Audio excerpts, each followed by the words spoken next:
Straight ahead on CCX News, it took 6 years, but a new power line upgrade finally gets approval. Then a milestone for light rail planning and a chance for public input. But first, the future of Perpich School for the Arts is up in the air. No question, we have to have more students here, and especially students from greater Minnesota.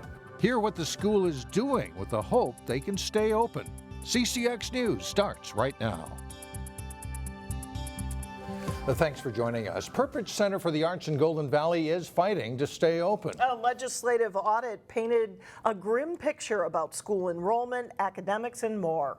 Now, proposed legislation could close the school. As Shannon Slatton reports, the school is making changes. There were times when we had far more applicants than we could accept. When the school, now known as the Perpich Center for the Arts, opened its doors more than 30 years ago, it was a trailblazer for arts education. It's certainly a very sobering report. But a scathing legislative audit released this year says the school isn't running as it should be. This is not the only report that has raised questions. The legislative auditor has audits going back, and I've got a stack of them. And many problems have been identified repeatedly in those reports and not corrected. I think we can refocus and make this work better. Board Chair Ben Vanderkoy says they are using the audit to make important changes. This school is absolutely necessary. It fills a niche that it can't be filled in any other way. And we understand that there are charter schools out there, but they have a different look, a different feel, and they don't have a statewide mission. Vanderkoy says increasing enrollment is linked directly to statewide outreach. There's no question we have to have more students here, especially students from greater Minnesota. If you look at a timeline, you'll notice enrollment numbers started dipping about 4 years ago. That's when outreach efforts were pulled in and resources were refocused to the Crosswinds Arts and Sciences School in Woodbury. We have asked the legislature to transfer that to another school district. We have a great proposal. If that happens and that school is in a safe place, we can then take those resources and focus just on this campus and the outreach to the rest of the state. The school maintains they have solid academics, too, that aren't often reflected in standardized tests. Although the school does the testing, a number of students have opted out. So we have a very small pool of students that account for those scores. The mood inside the school is hopeful, as you can see from this plea a student wrote on a whiteboard. The Perpich community maintains they are reaching out, doing what they can to keep their school open. This is a critical time. In the next 60 days, we'll determine whether or not Perpich survives. And if we get enough support from the community, especially from students and faculty and arts educators, we can make this happen. In Golden Valley, Shannon Slatton, CCX News. Yeah. The school is also in the process of hiring a new executive director, and they have so far more than 30 applicants. A milestone reached for the Metro Blue Line extension project that will bring light rail transit through the Northwest Metro. The light rail planners say they've completed 60% of the design and engineering work for the 13-mile light rail line that would run from the Target Field Station in Minneapolis up to Brooklyn Park. A new video was recently released showing what the Golden Valley Road LRT station could look like. And starting next week, open houses will be held in Robbinsdale, Golden Valley, and Crystal, so residents will have a chance to see how the new light rail line will affect their neighborhoods and also offer input on design details going forward. For example, where are we going to have street lighting, and what's the style going to be? Is it going to be pedestrian lighting and roadway lighting? What kind of trees and landscaping are going to go in along the boulevards? On stations, some of the final issues of what the final colors and elements are on the station platform. Open houses on the blue LRT extension line begin on Monday. Go to ccxmedia.org for more information on when and where. Construction on the $1.5 billion light rail extension line could begin next year. And how to pay for light rail is one of the more controversial issues still being worked out. Hennepin County is holding public hearings next week on a proposed change to the transit sales tax. Right now, you pay 1/4% sales tax that is earmarked for transportation. That's collected by a transit board run by several counties. An effort is currently underway to disband that group because state law would then allow individual counties to increase the tax to 1/2%. Hennepin County officials say the money would help provide reliable funding for major transit projects, including the Bottineau Light Rail Line. A hearing is scheduled Tuesday at the county's government center. Plymouth has approved a plan to upgrade the power grid in a way that's designed to minimize the impact on residents. Xcel Energy plans to build a new substation on vacant land north of Schmidt Lake Road and west of I-494. The plan relies on re-energizing more than 3 miles of existing power lines and adding a new half-mile line. 6 years ago, Xcel proposed a Hollydale line that Plymouth residents fought due to high voltage lines. Councilmember Judy Johnson applauded the work of both Xcel Energy and the community in reaching an agreement assuring that the power lines will never go above 69 kilovolts. And I know 100% of the people won't be satisfied. It's very rare that we can ever do that here. But ultimately, we'll solve for power needs in this growing community and beyond. We'll solve for some of those very first concerns that were raised around high level 115 kV transmission. Plymouth is expected to reach a purchase agreement with Xcel Energy for the substation land on March 28th. The Osseo Water Tower has cleared another hurdle toward being listed on the National Register of Historic Places. This week, the State Review Board voted to approve the nomination and forward it to the National Park Service. If the nomination is approved there, it would be listed on the National Register as early as this spring or summer. An Egan couple is turning a personal tragedy into something positive in Maple Grove on Saturday. Gail and Mike Schoonover lost their son 2.5 years ago to cardiac arrest. Patrick Schoonover was just 14 years old when he had collapsed in a hockey game and died on the ice in 2014. Gail and Mike have honored Patrick's memory by conducting free heart screenings for Twin Cities kids between the ages of 14 and 18. It's called Play for Patrick. We felt lost. We felt hopeless. We just did not want other parents to go through what we've been going through, and because it could have been avoided with the heart screen. He would have been found to have had heart defects and could have been treated. Starting tomorrow morning, that's Saturday from 9 until 4 in the afternoon, a team of volunteer doctors will be performing heart screenings at Maple Grove High School. Coming up, it is a somber anniversary for a little boy who's never far from investigators' thoughts. And later in sports, the Hopkins girls basketball team shoots for a spot in the state championship game. But first, it's a look at your AccuWeather forecast. It's been nearly 2 years since Barway Collins went missing from his Crystal home. A 10-year-old Barway was eventually found in the Mississippi River. He was killed by his father. Barway's disappearance and death are still impacting the community. Here's reporter Sonia Goins. Memories of happier times. Barway sitting on a school bus talking with his friends. He went missing March 18th, 2015, shortly after getting off the school bus. For weeks, volunteers and law enforcement officials frantically searched by foot and boat. It was very emotional. I mean, every single day that he was missing, our department was trying to find him. Chief Stephanie Reverend says she always knew Barway's father, Pierre Collins, wasn't telling the truth. From the beginning that we talked to him, he was always a suspect.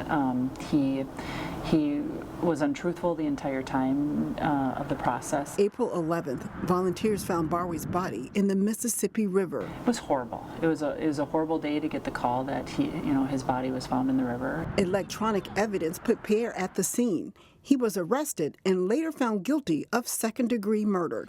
I still have his picture up there. Investigator Julie Severson and Lieutenant Derek Hacker were the lead investigators. The case had a significant impact for all of us working on it, and throughout the process of the investigation, I felt like we really got to know him by learning more about him. And I think it's important that we always do remember him. The department is choosing to honor Barway by remembering his smile instead of the horrific details that led to his death. You don't see something like this very often, and we have grown as a department, and we're definitely closer because of it. The folks here at the Crystal Police Department say Barway Collins will always be in their hearts and thoughts. Meanwhile, a memorial service will be held on Saturday. The service starts at 2 p.m. In Crystal, Sonia Goins, CCX News. Barway's biological mom, Louise Carlua, is now living in Minnesota with her 3-year-old son. Carlua recently visited the Crystal Police Department, and Chief Revering says it was nice to see her smile again.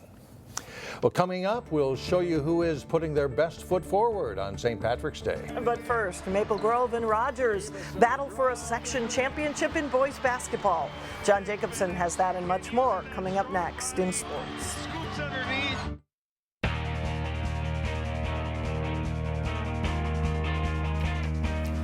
I'm John Jacobson with sports. The Maple Grove boys basketball team is ranked second in Class 4A for most of the season, and they were considered the heavy favorite to win the Section 8 4A title. They faced Rogers for the section championship Thursday at Monticello. The Crimson start fast. Brad Davison hits the pull-up jumper for a 10-2 Crimson lead. Ryden Bredensteiner out to Jack Hutchison, who hits one of his 5 threes for a 13-2 Crimson lead. But Rogers settles down and plays well. They toss it ahead to Nick Cameron for the layup and a brief lead. Maple Grove is up 1 at halftime. Second half, Jordan Belka hits a jumper for the Royals. The teams trade leads. Davison dishes to Hutchison for 3. Maple Grove's back in front by 3. Hutchison scores 15 in the game. Mitch Spillis with a 3-pointer, bounces in. Rogers goes up by 4 at 50-46. But Maple Grove makes a crucial run. Tywan Pickford gets the loose ball and slams home on the big jam. The Crimson are within 1. And Davison's driving layup gives them the lead for good. He scores 27 points. Maple Grove survives a big test to win 69-64. Their defense was the key. Yeah, we know if we did, it's our last game, so we got to play our hardest. And they came out shooting well, so we have to come back and play as hard as we can. For sure, we've been through this all year. We've had a lot of close games that have come down to the end, and we have a lot of good experience. We got a lot of confidence at the end of the games. So we're just going to keep it rolling, take the win, and looking forward to next week. Safety. One of the few teams to give the Hopkins girls basketball team a test during the regular season was Eastview. The Royals faced the Lightning in the Class 4A semifinals Thursday night. Paige Beckers slaps it away. Raina Suggs leads the break, setting up Beckers for a layup. And a quick 7-0 lead for Coach Brian Cosgriff and the Royals. Beckers shows why she's one of the state's best players already as a freshman, going 12 for 16 from the field. Eastview comes back. Rachel Ranke's quick release 3 pulls them within 6. She scores 19 on the night. Suggs with a shot fake. She'll drive for the runner on her way to a 16-point game. Royals lead 33-26 at the half. Second half, it's Beckers with a 3 for a 15-point Hopkins lead. She nets 31 points in the game. Suggs with a nice hesitation move scores. The Royals comfortably ahead at 55-42. But Eastview is not done yet. Allie Pickcrane drives, sets up Megan Wallstead for the layup and foul. They're within 57-50. The Lightning have the momentum until Beckers gets a steal and layup as the Royals hold on for a 64-59 win. They'll face Elk River in a matchup of unbeaten teams for the championship Saturday night. In Class A, Maranatha survived an overtime battle against Ada Borup in the quarterfinals Thursday. The Mustangs came back to face top seed Mountain Iron Buell in the semifinals Friday afternoon. And you don't see this often. Sammy Payne basically passes it to herself off the backboard. Gets the ball on the other side to shoot up a 3 on her way to a 31-point game. Mountain Iron Buell's Allie Negan hits up, knocking down the baseline jumper. She scores 14. The Rangers' Maya Bafada with a runner beat the halftime buzzer, and it gives her team a 36-26 lead over Maranatha heading into the locker room. Down by double digits, MCA makes a run. Jacqueline Jarnett gets the steal and layup plus a foul, and they're back to within 9. Payne continues her scoring pace, nailing a 3 to make it a 50-44 game. Mustangs get as close as 3 points.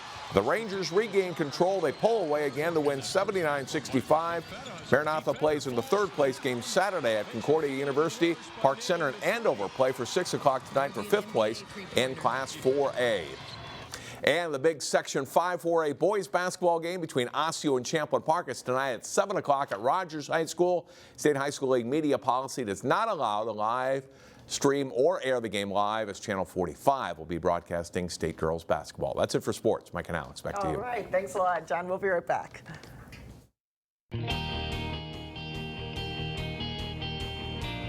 You may find your own pot of gold at the Earl Brown Heritage Center this weekend. The 83rd Northwest Money Show opens today with millions of dollars in coins and jewelry on display. It's one of the oldest coin clubs in the country, and they're making an effort to get the younger generation hooked. If your kids come on, because on Sunday there's an auction for 7 to 14-year-olds, and each one gets $200 to spend on thousands of dollars worth of coins and albums.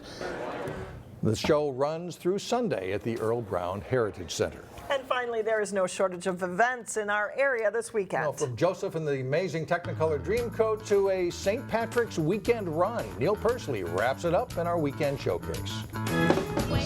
This is a colorful edition of Weekend Showcase, and I'll start off by mentioning Messiah United Methodist Church in Plymouth and their production of Joseph and the amazing Technicolor Dreamcoat.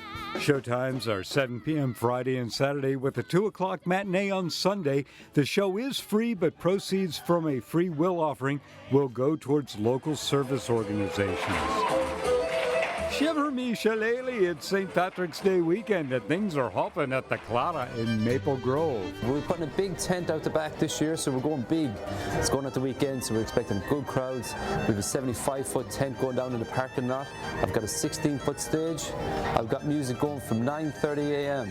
We're doing eggs and kegs from 9:30 straight through to 2 a.m. Maple Grove is also hosting the St. Patrick's Irish Traditions 5K on Sunday morning, and they'll end up at, you guessed it, the Clara. As you might imagine, the Rinkanua traditional Irish dance team from Maple Grove will be quite busy as well. We dance to a lot of reels. They're fun to clap to. The dancers are just smiling and hopping and jumping for the audience to enjoy their St. Patrick's Day and just try to bring a lot of happiness to everyone on St. Patrick's Day with the kids dancing. You can catch Rinkanua today from 4:30 to 5 at the Lookout Bar and Grill in Maple Grove and at McCormick's Irish Pub in Wayzata at 2 o'clock on Saturday and 11 a.m. on Sunday. Happy St. Patrick's Day. Neil Persley, CCX News. I saw that guy on the stage. Thanks for joining us, everyone. And as we say goodbye, another look at the Rinkanua Irish Dance Group at the Lookout Bar and Grill in Maple Grove.